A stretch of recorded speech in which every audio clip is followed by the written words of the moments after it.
Welcome back, everybody. We have your stimulus update for today. And on this episode, more good news. So multiple pieces of good news today and only one piece of bad news. And that good news comes in the form of Nancy Pelosi's Democratic colleagues issuing out letters to her, urging her to pass more stimulus. Now, I'm going to share with you those letters and Nancy Pelosi's response to those letters right after this.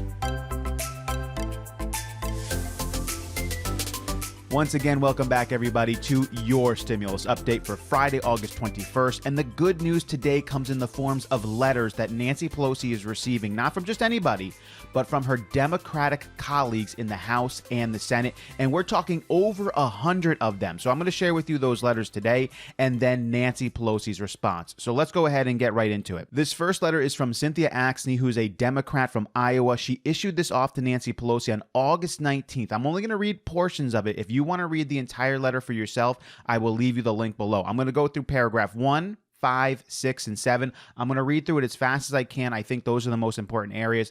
So this is what it says. It says, "Dear Speaker Pelosi, as the White House returns to Washington later this week, I urge you to bring up a simplified, straightforward COVID-19 relief package." Notice that she's saying a simplified package. Basically what she's saying, it's okay if we don't get everything we want. Simplify it, straightforward, let's pass it.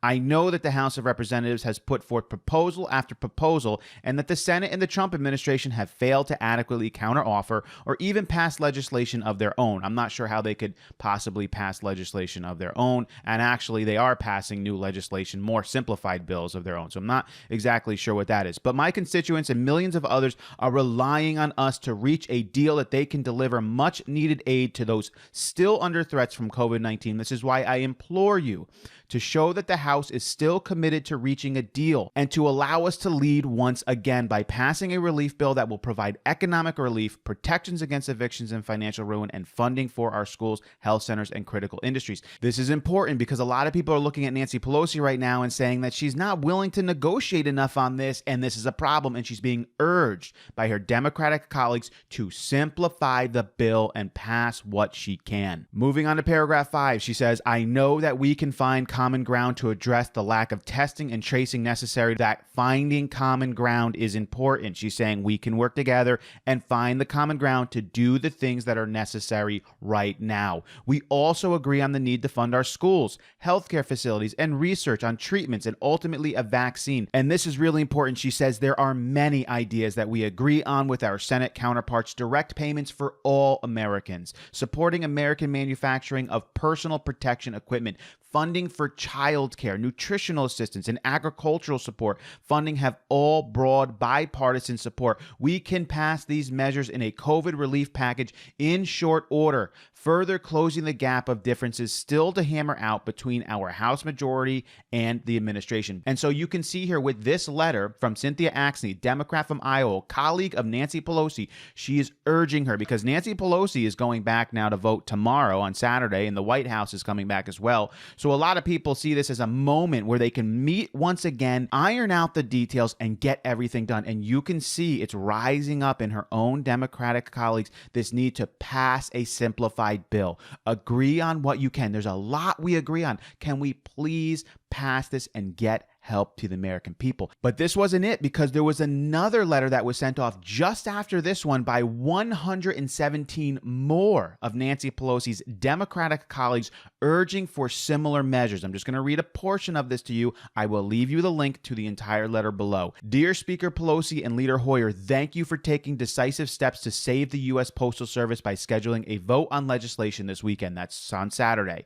"The Postal Service provides an essential service to every American and is a lifeline to many, including our seniors and our veterans. While rescuing the Postal Service is crucial, it is equally important that we provide a lifeline to the 30 million Americans who are relying on unemployment insurance.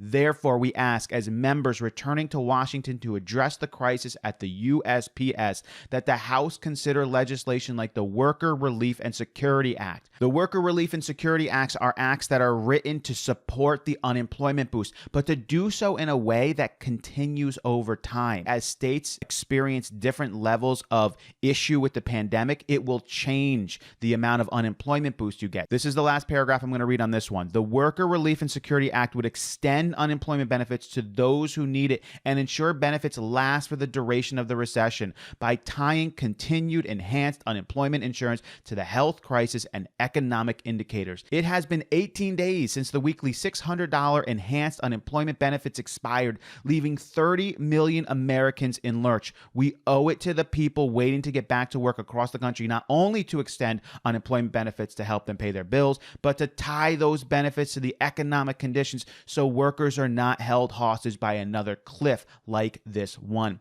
Once again, now 117 more Democratic colleagues of Nancy Pelosi, and these are Democrats, these are not Republicans, urging her, Nancy Pelosi, please, can you please compromise, pass something simplified, but make sure it supports those who are unemployed. Make sure it has all of those things in there that we agree on. And then after they sent it off to her, Nancy Pelosi replied, and this is the only one bad piece of news that I have to share with you. This is Nancy Pelosi's letter. I will leave you a link to this letter below as well. And you can see it dated August 20th, 2020. I am not going to read the top portion of this letter. I'm going to start off where she starts to talk about these letters that she received. As we review suggestions for our agenda, i.e. the letters that I just read to you, I continue to appreciate the thoughtfulness and commitment of our members to the American working families. The ideas members have put forth have been excellent, and I have shared them with the chairs of the committees of jurisdiction to be part of the legislative agenda. However, here it comes. We must consider their timing and strategic value. They cannot come at the expense of addressing the priorities of the HEROES Act, particularly support for our heroes in state and local government and education who are in crisis. So basically, Nancy Pelosi responds to them, wonderful ideas, great. However, we can't do it at the expense of the HEROES Act. Basically meaning, I know you want us to compromise. I know you want us to simplify. I know you want us to pass what we can now in agreement with the Republicans on the other side, $1.5 trillion worth of agreement. I know you want us to. 117 Democratic colleagues of Nancy Pelosi, Cynthia Axne from Iowa, and others all urging her, please bring this up and pass what you can. Nancy Pelosi, listen, we like your ideas, but unfortunately, we can't do that at the expense of the HEROES Act. The only bad piece of information I have from you is not from the Democrats in the House. These Democrat colleagues of Nancy Pelosi in the House, they get it. We need to pass help now. They understand it. Nancy Pelosi's response, though, a little bit different. Rigid, hardlining, not understanding the need to really compromise at this moment and then to bring it up at a later date. We have an election coming up in November.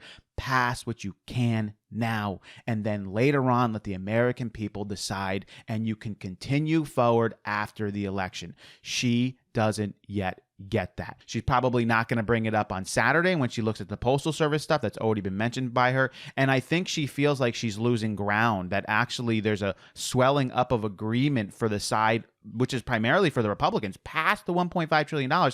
And she's losing ground and negotiating strength, and she feels that. So she feels like if she does this now, she's going to pass it in a time of weakness. So in order to maintain that strength, she doesn't want to pass it in a time of weakness. She wants to get back strength or something and then pass it when she feels like she's at least neutral in negotiating power with the Republicans. Put down your pride, Nancy Pelosi, and pass what you can right now for the American people like your Democratic colleagues are urging you to do. And the American people will handle it in 3 months and put into power the individuals we believe can lead us forward best next.